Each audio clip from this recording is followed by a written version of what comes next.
જય માતાજી, જય મેરડીમાં મિત્રો, કેમ છો? તો મજામાં દઈશો બધા. આપણે આવી ગયા છીએ વાડીએ, ગાયું સારવાર જાવી છીએ ગાયું લઈને.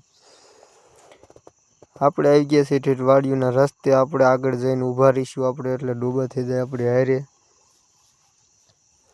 મિત્રો ગાયું આવી જાય છે આપણે ઠેઠ ઘઉંવાળામાં સરવા. મિત્રો આપણે બંગલામાંથી ચડીને જોઈ લીધી આપણી ગાયું ક્યાં છે, પણ આપણી ગાયું પડામાં ક્યાંય દેખાતી નથી. પછી ખબર પડી કે આપણી ગાયું તો પાણી પીવા વી છે. મિત્રો પાણી પાઈને આપણે પોગ્યા તો આવી ગયા હતા હીરાભાઈ આપણે ભાતું લઈને. હીરાભાઈ ખાઈ લીધું છે આપણું ટિફિન. એમાં હીરાભાઈ તો શરમાઈ જો. એમાં મિત્રો આપણે આવી ગયા છીએ આપણે ડોબાને પાછા વાળવા મોટરસાઇકલ લઈને.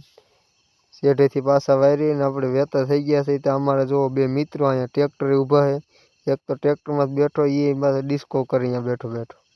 મિત્રો ડોબા આપણે હાલતા થઈ ગયા છે ઘર તરફ. આપણે અહીંયા ઊભા રહ્યા હતા. ડોબા આપણે પહોંચી ગયા છે અડધા રસ્તામાં. અહીંયાથી આપણે ડોબાની સાઈડ કાપીને થઈ ગયા આગળ મિત્રો. ઠેઠ આપણે પોગવાયા આપણા ઘરના રસ્તા તરફ ઠેઠ રોડે. મિત્રો અહીંથી આગળ આવ્યા તો આપણને થઈ ગઈ છે બીજી પણ ગાયું ભેગી. અને આપણે પહેલાંય કહેતા હતા ને આજે કહીએ, આપણને કાંઈ પેટ્રોલની ચિંતા છે નહીં. પેટ્રોલ બંધ થવું તો થાય, બાકી આપણે ડોબા સારવાર મોટરસાઇકલ લઈને જ જવાનું. પેટ્રોલ ભલે એ થવું એ થાય પેટ્રોલનું.